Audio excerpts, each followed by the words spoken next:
Hey there, can everybody hear me? Yes, there we go. Excellent. The joys of working from home. I'm so sorry for the wait, everybody. My name is Erica Robinson, and I am a national tech rep with Tamron USA.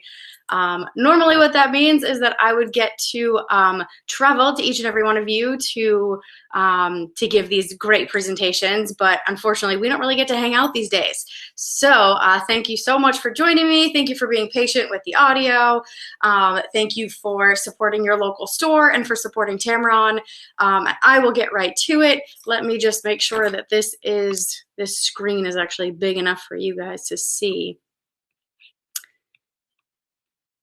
I'm not sure if it enlarges or not. Looks like we'll leave it here. Okay, good. You guys can all see my screen. We're gonna start.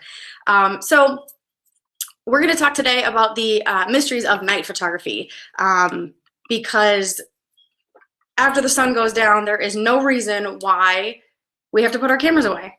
Our cameras are still an incredible tool that can keep up with any type of light, mostly at this point. There's no reason for us to put our gear away. So we want to make sure that we are still staying spontaneous, still trying new things, and still kind of capturing those afternoons and evenings and even late nights. Our colors get enhanced during our sunsets and sunrises, of course. We can create some really epic long exposures really, really, really late at night. And our cityscapes just kind of come to life at night more than they would during the day sometimes. So there's no reason why our camera has to go away.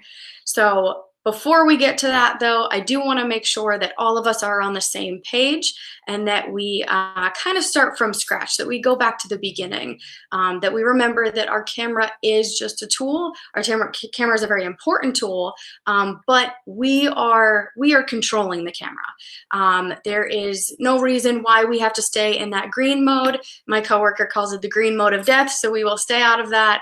But there are plenty of reasons why we should be getting out of that mode.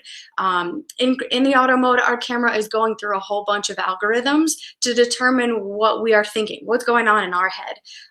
It can't guess everything. So we want to make sure that we as the artist stay in control of our camera and we can choose all of those settings.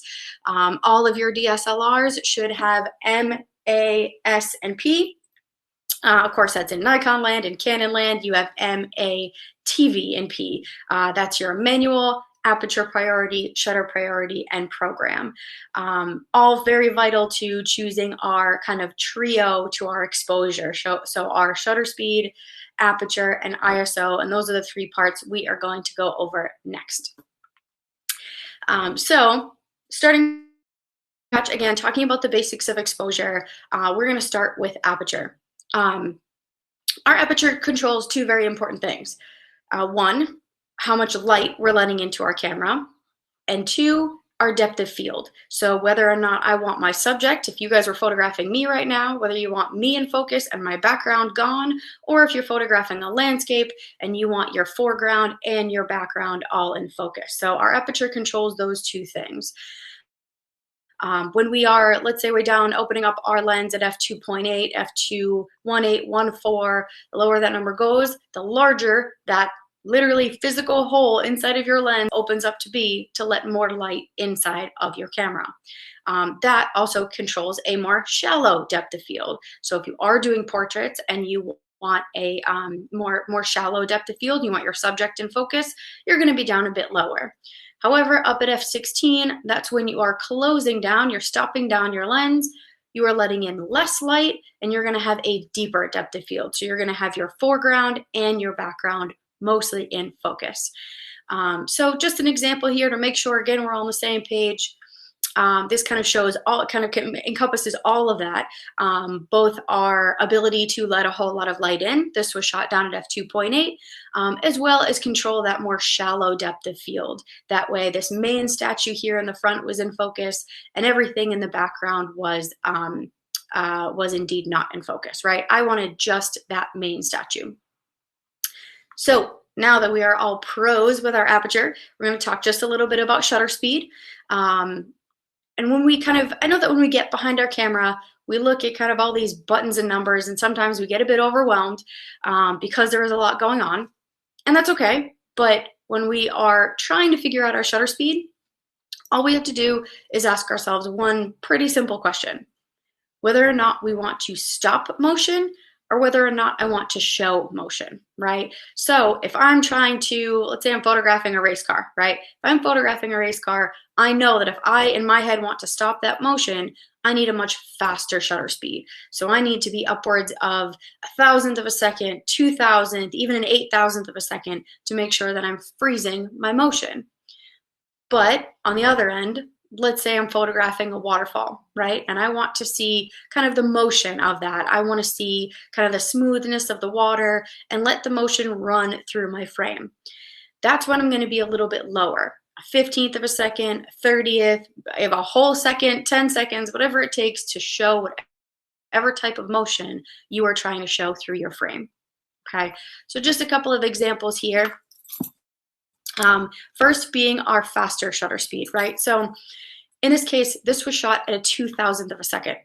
I wanted to make sure that the fisherman and his line were in focus, that they were stopped, they were frozen. So I tell myself in my head, okay, well, I know I need to freeze that line. What do I need? Do I need a faster or a slower slower shutter speed?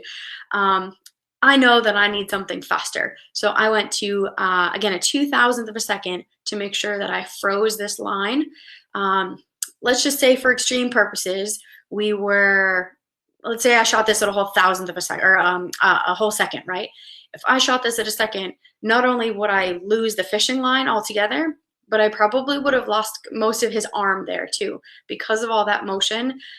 So with those kind of extreme purposes, you can kind of get an idea of where your shutter needs to be. But then kind of on the other side of things, the other spectrum, sometimes I like to slow things down. Now, I will be the first to admit that I am not much of a birder, okay? For those of you who are birders, usually if we were in class right now, I'd make you raise your hand and actually ask you. But for those of you who are birders, I give you a whole lot of credit because you have a whole lot of patience. You have patience and you tend to know every single name of every single bird, which I don't. And again, I give you guys a lot of credit. I do know that this is a sandhill crane. And when I first started kind of photographing birds and getting into wildlife and things like that, I was told kind of to think outside of the box, think outside of how direct I would normally shoot. And normally I would think, okay, this fast motion, I need to stop it, right? But if you slow things down, you can make something a lot more creative and a lot different than somebody else is going to create. And after all, that's kind of our goal, right? Our goal is to think unique. Our goal is to create images that are unique than somebody else's. Even though we're doing our research and we are kind of seeing images of the place or of the thing that we are going to photograph already. Other people may have already done it, but we want to photograph it differently. So thinking how to use my camera, how to use my apertures and my shutters to understand what I want to create in the end. Okay. So the other thing that our shutter can do, so not only is our shutter stopping or showing motion, but depending on how long we leave that shutter open, it's also letting in the proper amount of light, right? So just like our aperture is inside of our lens, it is literally a hole that is letting in light inside of our camera and into our camera. Our shutter is indeed a shutter physically going up and down to allow light into your camera. In this case, I have about 4 or 5 slides here that I want to show you. I was set up on a tripod. My aperture stayed the same. My aperture stayed at f16. And all I'm doing is changing the shutter speed. So you can see that, yes, indeed, your shutter, the longer it stays open, the more light we are going to let into our camera. Okay. So this guy here starts at 1.6 seconds, goes on to 13 seconds, 15 seconds, and 20 seconds, right? So starting from way back here, I'll start back at the beginning, 1.6 seconds, 13, 15, and 20. We let in a whole lot more light into our sensor of our camera. And we're gonna talk about that next. So for those of us who shot film, our ISO did not change. That the ISO is our third piece to our puzzle, and our ISO did not change from film days to digital days. Except now, with the sensor inside of our camera, the sensor is the brain of your camera. That's where all the information is going to, and kind of what we have to feed to make sure that we are creating the images that we want to create, right? With all of these pieces, our aperture, our shutter speed, and now our ISO, we are allowing light to come in to hit that sensor. And with our ISO, our light is choosing whether or not I want it to be more or less sensitive to light. So when we're outside during the day, we have a whole lot of light. We don't necessarily need anything extra. So we're actually keeping our ISO fairly low.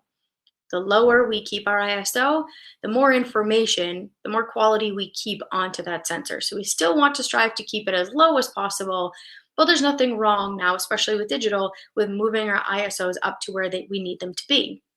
If we're out later in the day, we are going to tend to need more information to hit our sensor, more light, right? So we're going up to 1600, 3200, 6400. There are some Sony cameras now that can hit like a bazillion ISO, so we have a lot of options out there.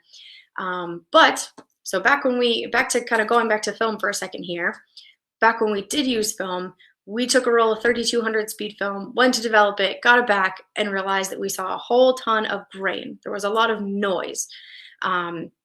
We don't have to worry about that too much in digital world now, but it still acts the same. It's just enhanced. So we don't necessarily have to worry about grain at 1600, 3200, but as we higher, depending on your camera, you may see a bit of that. So for example, my first digital SLR was a Nikon D200.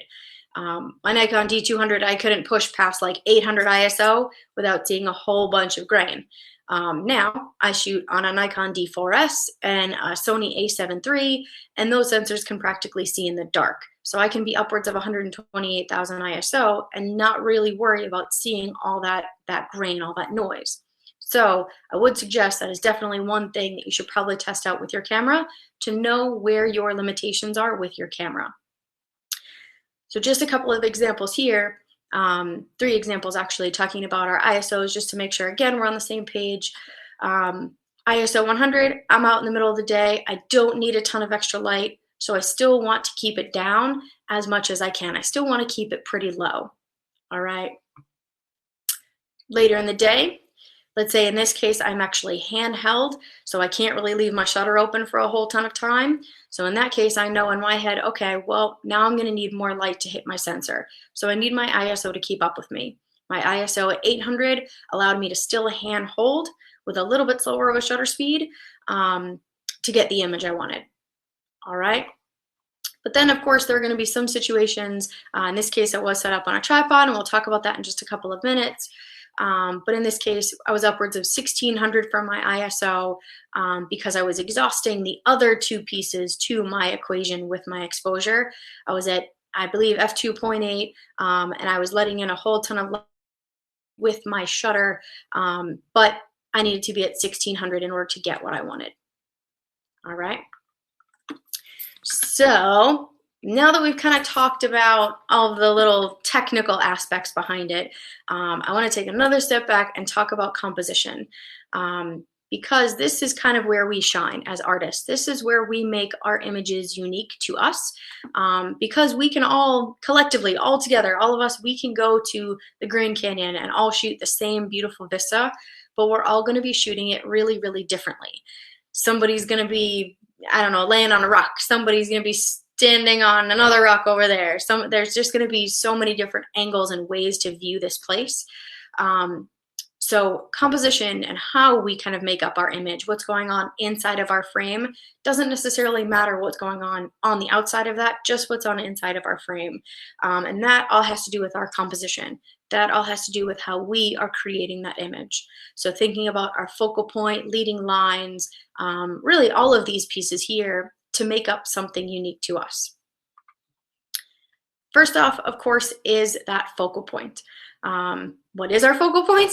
Our focal point is exactly how it sounds. It is the focus of our picture. It is exactly where our viewer's eye goes the first time they see that image.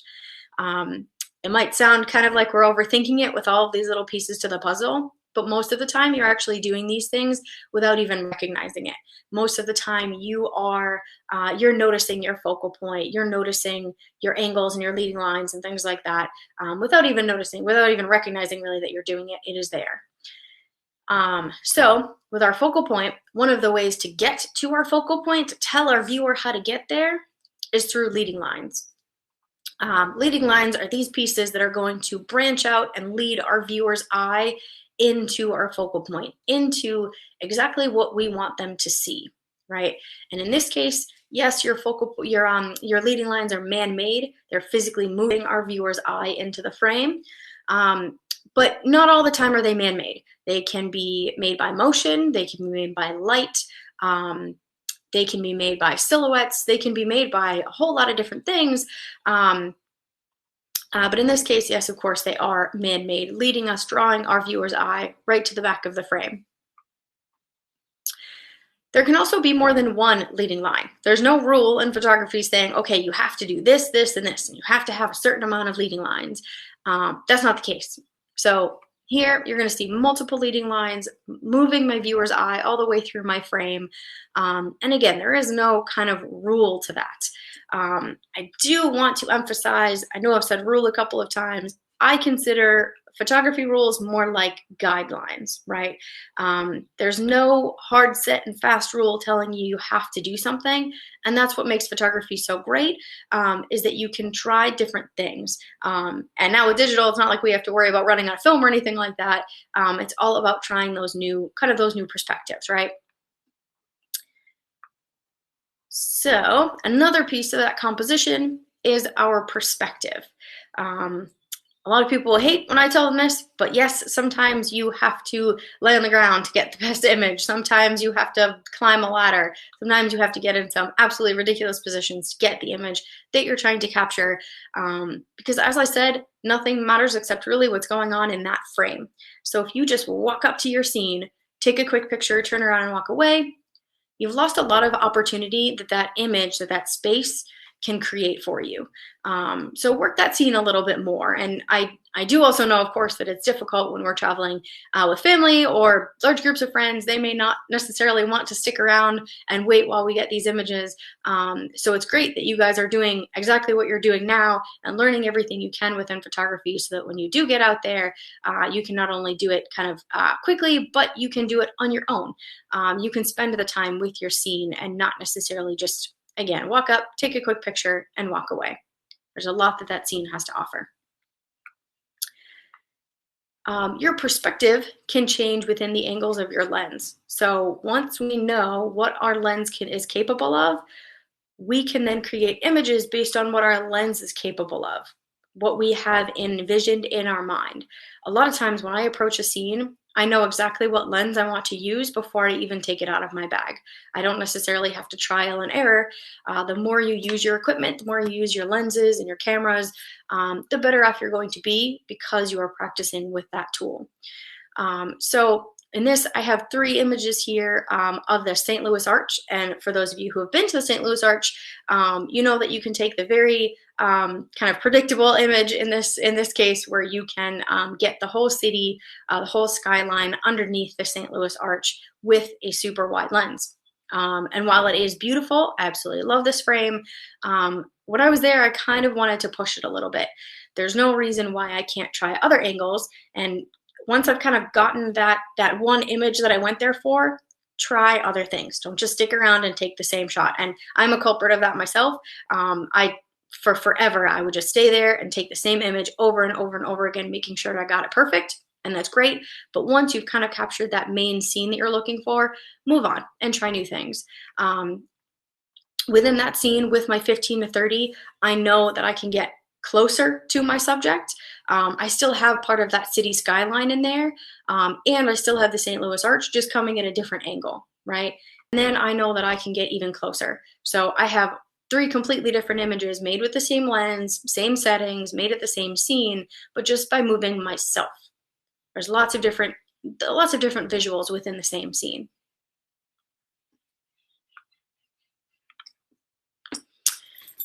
Next on that kind of composition puzzle is our rule of thirds. A rule of thirds, basically, yes, I know it's a rule, says that you shouldn't put your subject in the dead center of your frame, right? The rule of thirds separates your image into a left, a middle, and a right, a top, a middle, and a bottom. And it's a grid, so it's basically saying that you should put your subject on one of those grid points, the top right, bottom left, bottom right, top left. It's saying it should be on the grid point, not necessarily in the middle. Now I said there's no set rules in photography. I have plenty of images where my subject is in the dead center of my frame, and it works exactly how it should. So there's no necessarily rule, but in this case, putting my subject off to the right a little bit and leaving that empty kind of negative space off to the left made it a little bit more visually kind of appealing instead of just putting it in the center. Again, nothing wrong if I put it in the center, but keeping it off to the right made it a little bit more visually interesting. And last but not least for our composition, I think this one in particular actually gets forgotten the most. This is scale. So when we are out there photographing, say we're out at the Grand Canyon again, right? We know how big or how small that scene really is. We can tell, we can feel the feels, we can smell the smells, we know what's going on in that scene. We can see how big or how small our subject and our background and our foreground and all of that is. But our viewer may not know, because if we don't put something in our frame that helps them understand what's going on in that scene, it could be taken for big or for small, right? So in this case, this was actually quite small. And the only reason our viewer is going to know that is because I kept the larger car there in the background for it to understand that that was just a little toy car. That was just a little miniature. And there are lots of scenes where this can come in handy. I know that in particular, let's say we're out at national parks, right? We want to be the only tourist to ever be in the national park. And I hate to break it to you, never going to happen. It's worth wishing, but it's never going to happen. But some of my favorite images, I will tell you, some of my favorite images come from having people in my frame, because it gives my viewer some form of measurement, some form of understanding how vast that scene is instead of just the scene itself.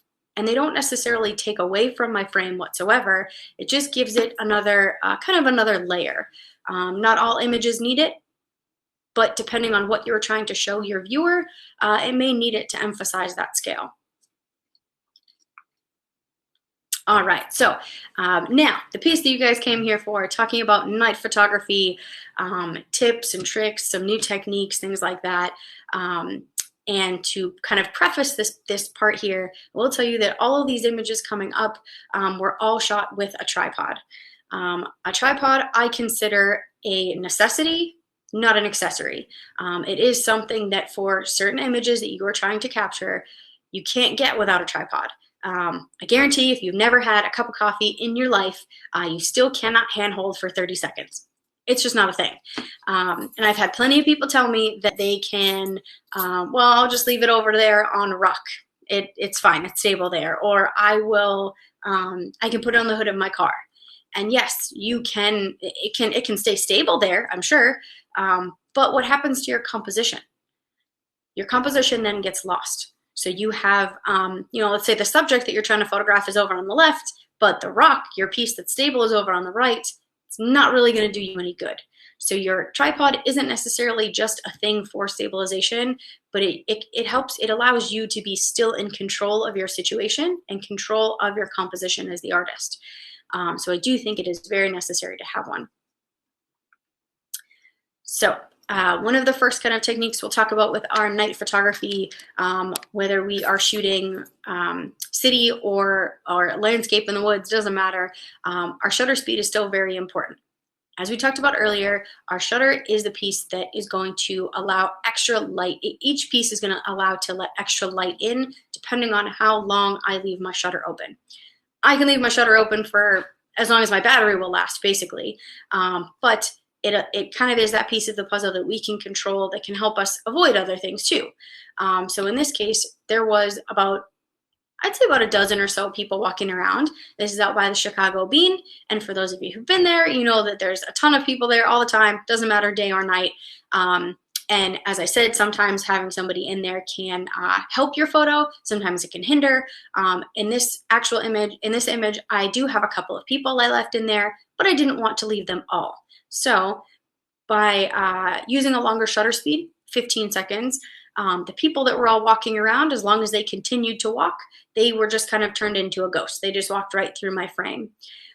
You can still see the two people in there though, one in the back right under the beam there. He's kind of silhouetted. He was another photographer out there that night. And we both we chatted and agreed where we were going to be as far as our photography goes.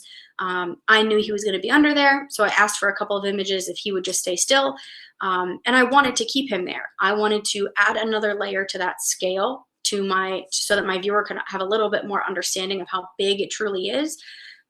Because yes, you have the buildings back there, but unless you've been there, you may not know that you can physically walk under it. You may not know that you can, you can see your reflection on each side and kind of get in up nice and close. So having someone under there just added another layer to make it my image. And then off to the right, you can also see kind of a little ghost there. And I kept him because he was actually turning around and facing it, and then he was turning back towards the city, back towards the bean and back towards the city, and he was just going back and forth. And I liked having his feet in one direction and him in another. Again, I just thought it made it different. So these are all things that are, opinion and up to you, but trying to make images different for yourself. So this was at 15 seconds. This image here at 30 seconds.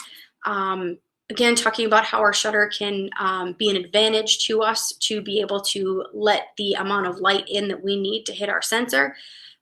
We're going to go over in just a couple of minutes those kind of specs to capturing the night sky, so I won't jump ahead just yet, but keep this slide in mind for when we get there, okay? Next, this was shot at 3 minutes. So when we were talking earlier about our aperture, shutter, and ISO being the three kind of triangles to creating our exposure, how do you really know which one to start with, right? That's going to depend on what type of image you're trying to create. In this case, I started with my shutter speed. When I'm taking a portrait, I may be starting with my aperture, and depending on my sensor and my camera for night sky shots, I may be working off of what my ISO capability is. But in this case, in this particular image, I started with my shutter speed. I had watched these cars come up from the road in the background, and I timed them. I knew that they took about 3 minutes each time to get from the very tip of that rock where the road started all the way out to exiting my frame over to the left. It took about 3 minutes. So I then balanced my other two pieces, my aperture and my ISO, around the fact that I wanted my shutter to be 3 minutes. So my ISO ended up being about 1600, I believe, that day, and I was still letting in a lot of light at f2.8 with my 15 to 30 lens. So that's where my kind of equation ended up after realizing that 3 minutes was the key to my puzzle. And then, of course, as I mentioned, our shutter can stay open as long as we want it to. In this case, it was open for 45 minutes. And I did that so that I could get a good chunk of the streak of the stars going through my frame and capture that movement. So we're going to get into, again, movement within our stars in just a couple of minutes, but just so you see an example here of what you can create, leaving your shutter open for longer amounts of time. This is just kind of the tip of the iceberg to see what you guys can create. So keep this slide in mind as well. Jumping into a new technique here, thinking about the time of day that we're photographing or the time of night that we're photographing. It makes a really, really big difference. So I have 3 images here, all 3 set up on a tripod, the exact same scene, but they're going to show you the very different capabilities of light in that scene over a period of time to start thinking about what time you want to be out there to shoot. And a reminder to do your research to know what hour is going to be best for you to be out there. So for this scene, I was there for about 2.5 hours, and it wasn't the best day. There was no, it was just kind of overcast, which is beautiful for portraits, but not necessarily for a landscape or for a cityscape, because the background, the sky is just kind of bland. There's nothing really exciting to it. There's no white puffy clouds. I can't really take out a circular polarizer and make that, any sort of, get it more enhanced. So I waited it out a bit. But if I waited too long, so later on in the evening, it was too dark. Too dark led to no separation between my background and my foreground. There was no separation in my buildings back there. It was just really contrasty. And while there's nothing wrong with that, it really wasn't what I had in mind for this particular cityscape. But there is kind of like the Goldilocks effect in a sense when we were thinking about our blue hour. Our blue hour right before our night sky is going to lead to kind of a better image than those other two in this case, because we get to keep all of the things we lost in those previous images. So we get to keep the contrast, we get to keep those streaks going through our foreground because we have a longer shutter speed. We get to gain the separation between our background and our foreground, those buildings there, and we get this really beautiful blue in our sky. So it's just making sure that we are thinking about the time of day or night that we are out there. It'll drastically change your image for sure.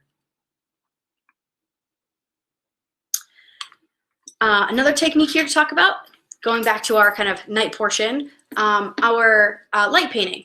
So for those of us who have tried light painting, and for those of us who aren't patient human beings like myself, I will tell you that we do have to be patient for light painting.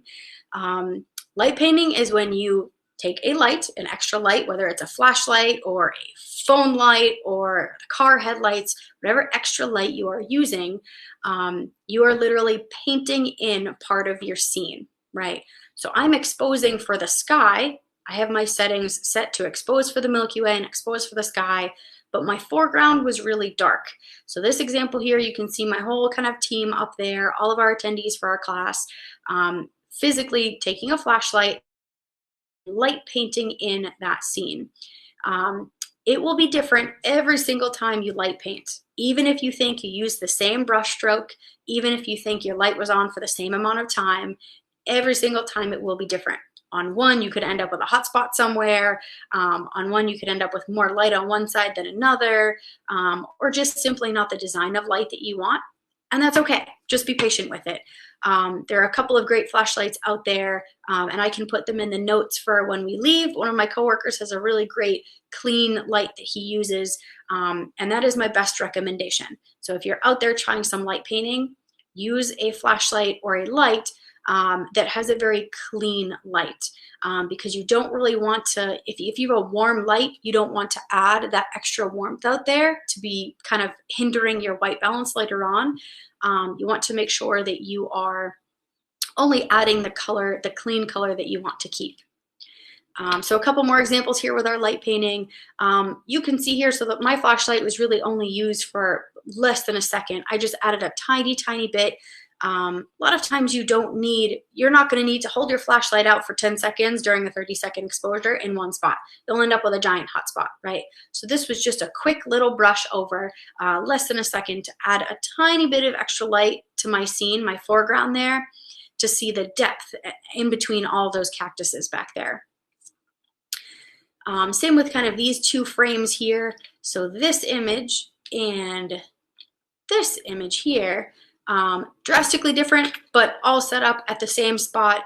The difference between using a flashlight in this case and actually using the headlights to our van in this case, because we wanted to see really how far we could push it with our light and what it would do to our background. So we're still fully, in both of these images, excuse me, we are still exposing for our sky, we're still exposing and metering for that background, but we used different lights on our foreground to see what it would enhance, what it would take away. Neither one of them is wrong, it's just a different amount of light. All right, so be patient with your light painting. All right, so as promised, I have a couple of slides here that will give you some kind of tips and tricks that I learned along the way that hopefully will help you not have to fight with them on your own in the future. First up here is for your focus. Set your lens to manual focus. We're not going to be focusing for night skies. We're not going to be focusing with our lens. We're actually going to be focusing with the back of our LCD screen, and I'll tell you how. I'll tell you why too. So the the lens and the camera aren't going to be able to focus if there's no contrast. If it's too dark or too bright, like when you try and photograph, if you're photographing just at a white wall, your camera won't focus. It can't find the contrast in order to do so.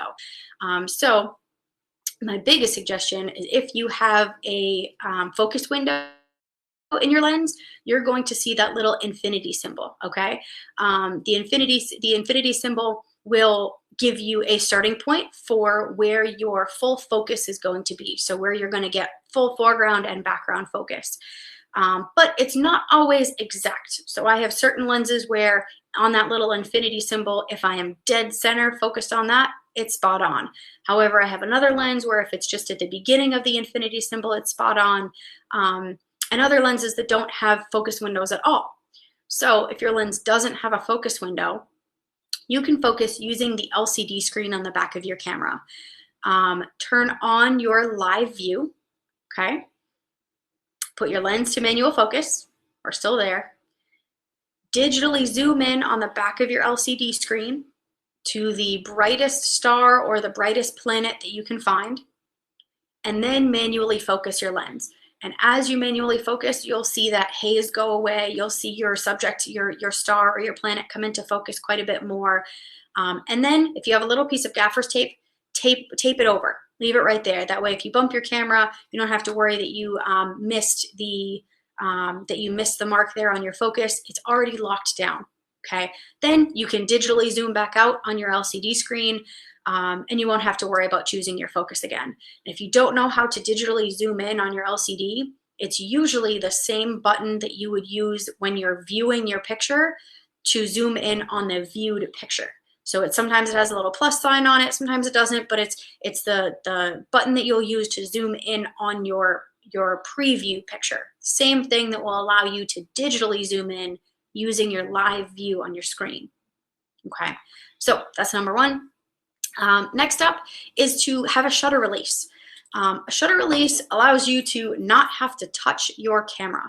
Every time you touch your camera, every time you hit your shutter, it allows access to more shake, right? Even if we're hand holding, there's possibility of more shake. But when we're set up on our tripod, if we push down a little bit too hard, we're going to add more shake to our camera, inherently seeing it in our frame, and then we've now waited 30 seconds or 45 minutes or whatever it is till our frame is done to see that we've added shake, right? So if you have a shutter release, you can hit the shutter release instead of pressing your camera. If you don't have a shutter release, you can use the timer inside of your camera. All DSLRs will have either a 2 or 10-second timer. If you just put it on 2 seconds and then hit your shutter, it will allow for your camera to relax itself. That way you don't pick up any of that extra movement and shake when you are when you see your picture. On that note, next up is VC, vibration compensation. In Tamron land, you'll see VC. In others, you'll see IS or IR or VR. These are all abbreviations to tell you that your lens has a motor in it, a motor that helps with shake. So if you're hand holding, that's going to help you lower shutter speeds. But if you're set up on your tripod, it's going to hurt you. So we want to make sure we turn it off. When we leave it on, we hit our shutter, the motor is actually going to go. The motor is trying to find shake. So it may actually pick up on that, and then you'll see it in your picture later on. So just better safe than sorry, just turn it off. Next up, know what you want to shoot before you shoot it and be patient with it. As I mentioned, I've already admitted I'm not the most patient person, but I've learned over the years that the more patient I am, the better my images come out. Because I really get to know my scene. I do my research. I understand what I want to photograph before photographing it. Because if I get out there and I rush it and I take 700 images, that's great, but I could come home with all 700 images that I hate versus coming home with just 100 images that I really like and really choosing that one that's like my star image, right? So really be patient with that. Next up is to have everything in a handy pocket.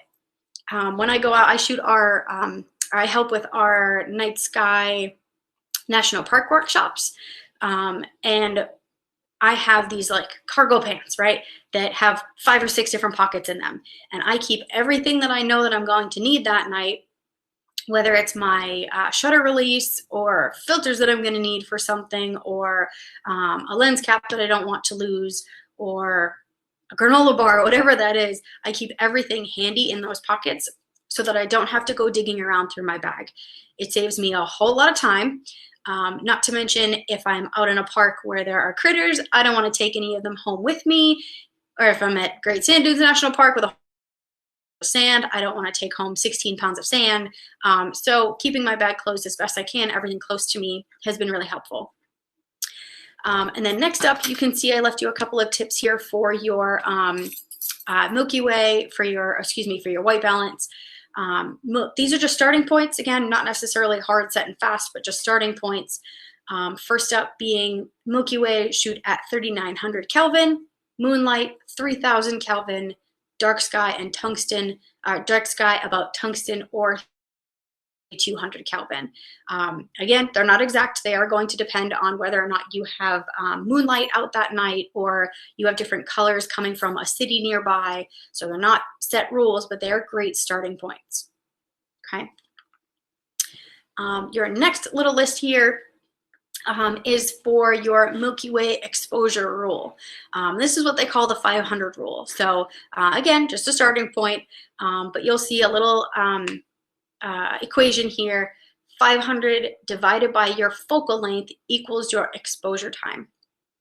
So let's say I am out there with my 15 to 30 millimeter lens. I'm at 15 millimeters, which is as wide as I can get. I take 500 divided by 15. That gives me about 33 seconds. So I round that to 30 seconds. Now, this is if we want to pinpoint our stars. So notice at 20 millimeters and at 24 millimeters, we can't leave our shutter. It's saying that we can't leave our shutter open as long, right? It's saying 25 seconds and 20 seconds. And the reason that is because we're actually getting closer to our stars, right? So we're going to see that movement. We are moving, we are rotating. So the closer we get, the faster we're going to see that movement happen. Let's say we're shooting a 70 to 200 for some reason. We're at 200 millimeters. You're not going to be able to use all 30 seconds unless you want to see the motion of the stars go through your frame. So this rule is if you want to capture the Milky Way and pinpoint your stars. You'll see a little equation there on the bottom. Start here at f2.8, ISO 3200 at 30 seconds. This is a really great starting point to pinpoint your stars. I start with this almost every time just to see where I'm at, but a lot of times that's going to change. It'll change if I have moonlight out, if I have light coming from another city. It's going to change in certain instances, but in this case, if you want to pinpoint, this is a great starting point. So now that we've kind of talked about those little technical pieces to photographing our night sky, I don't want us to forget our composition.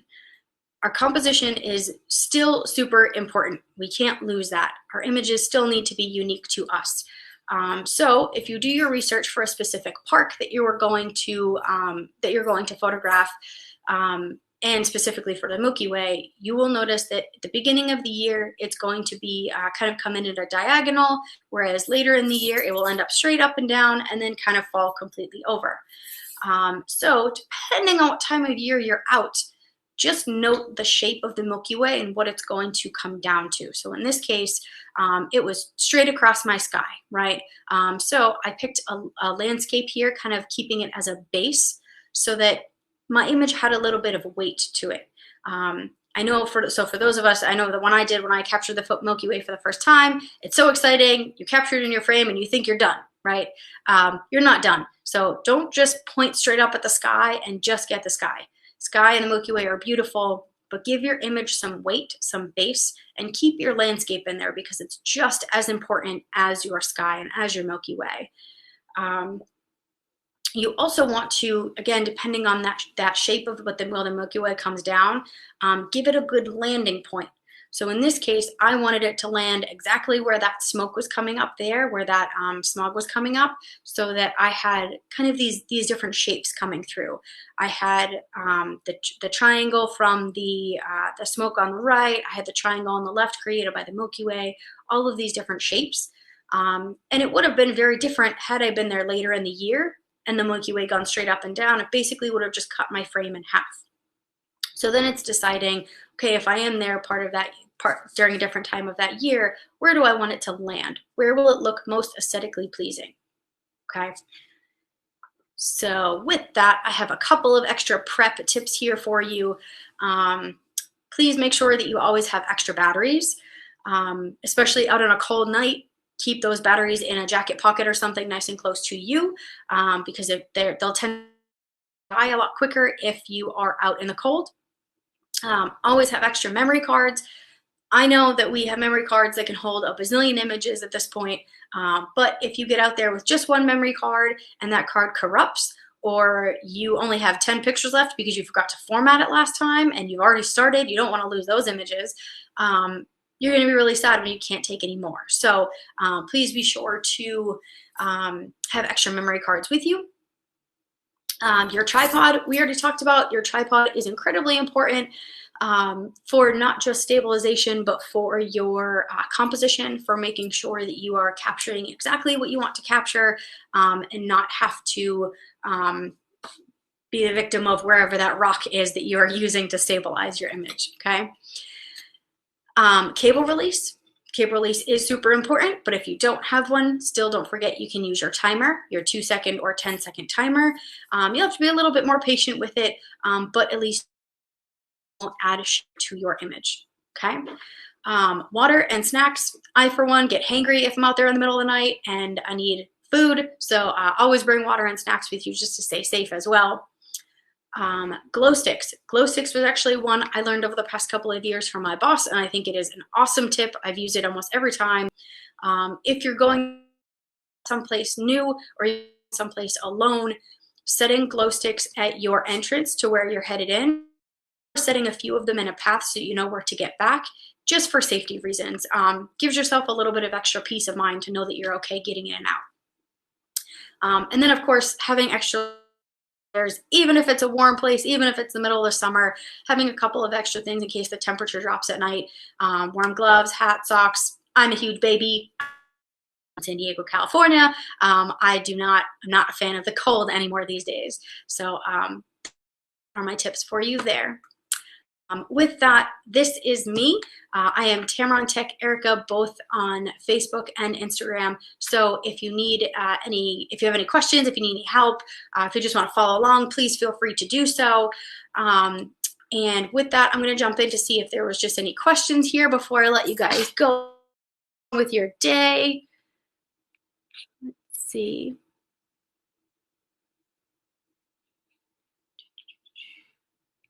Cool. Actually, I think it sounds like, doesn't seem like there was many questions. Oh, the flashlight. Yes. Thank you for reminding me. Okay. Bear with me. I'm going to pull it up because I have it put in my phone. I always forget the name of it. It is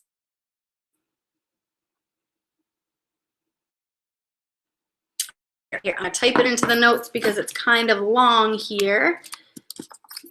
So hopefully you guys can all see my notes, but it is called the Eagle Tack DC25 LC2. So if you can see that little note there, that is the flashlight, and you always want to make sure that you're getting the one with the 219 bulb, that one there. It's the cleanest light there for you. That way you're not adding any sort of extra unwanted color or light there. The other light that I use, so I have a headlamp. I always take my headlamp specifically for safety reasons, to dig in and out of my bag, but when I'm out there wandering, I keep my light on red. That way it's easier for my eyes to adjust back to the darkness. But yes, I have a headlamp as well. Okay, so somebody can't see it, repeat the light. So the flashlight is the Eagle Tack. Eagle like the bird, and tack like the thumbtack you stick in the wall. Eagle Tack DC25L C2 flashlight. I think it's about $85. It's not necessarily a cheap flashlight, but my coworker actually recommended it to me, and we were out shooting some night skies, and I love it. It's heavy. It can handle some serious situations, which is great. And that 219 bulb will keep it nice and clean for light. So I hope that helps. Thank you for reminding me, whoever mentioned the flashlight there. Was this recorded? And if so, where is it? That would actually be with your store. So I believe it was, because I see a little record light up there. So I would check in with your store. They should have it all there for you. I won't delete anything if it comes my way, just in case, but your store should have it as well. On the 500 rule. Okay, yes. Okay, so I have someone mentioning the 500 rule and talking about whether or not that was for full frame or for crop APS-C. Those were for full frame. The 500 rule is for full frame. You do have to add in measurements if you are using crop frame. So let's say, for example, okay, whatever lens you're shooting, you take the 15 to 30 full frame lens and you put it on your crop frame body, and that moves it up to, let's say, 24-ish, somewhere in there. You're going to want to use the 24 millimeter within your 100 rule, because yes, those measurements will change, just to be able to pinpoint the stars instead of actually seeing the streak through the stars. And again, there's nothing wrong with seeing that streak. I would just recommend, if you want to see some of that, I would either do a good chunk of it, like I showed you in that image that had 45 seconds. So I'll go back up here. Where did it go? Right here. So I would recommend doing a good chunk, if not the full circle, show movement, because sometimes, like in ones like this that I showed you right before that one, you just see like a little speck of it, a bit of movement in the background. There's nothing wrong with that, but sometimes it almost makes it look like shake, like a mistake. So either pinpoint the stars or have a good chunk of them, or the whole thing going through, so you can see a lot of movement. I just think it looks a little bit better that way, but again, personal preference. And when you are kind of trying to do those really epic long exposures, you can do them two different ways. You can either pinpoint your stars and take one image every 30 seconds, and then combine them in a program later on. There's a couple of programs out there. I've used Star Stacks in the past. That seems to be an okay one. There's a few others, but I don't do much of it, but you can stack them all together, and that will create your long exposures. And that's a great way to do it, just in case, let's say your 30th picture in, you hit the tripod by accident. You can take out that one singular image instead of your 45 minutes into an exposure, and then you hit your tripod, and then you've ruined a whole 45-minute frame. So that's a good way to do it. I would also suggest, so if you see up here in the top left corner of this image, you can see the North Star. The North Star is going to be the one star that we don't see rotate because of science. We won't get into that, but that is where everything will rotate around. So I suggest using maybe a couple of different apps out there. I use Sky Guide. Sky Guide is a great one to be able to show me where all my certain stars are, where a moon is, Milky Way, when the sun will come up, all these things. When I find my North Star, I choose where I want to kind of put that in my frame as far as where I want to see the rotation. Okay, I think I had another couple of questions pop up here just in case.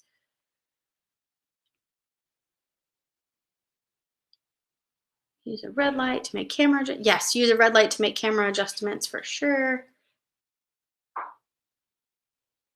And we have more info on the 500 rule. Cool, okay, well, thank you guys so much. I will put back up here just for a second. This is my information, so if you ended up having more questions later on, please feel free to ask.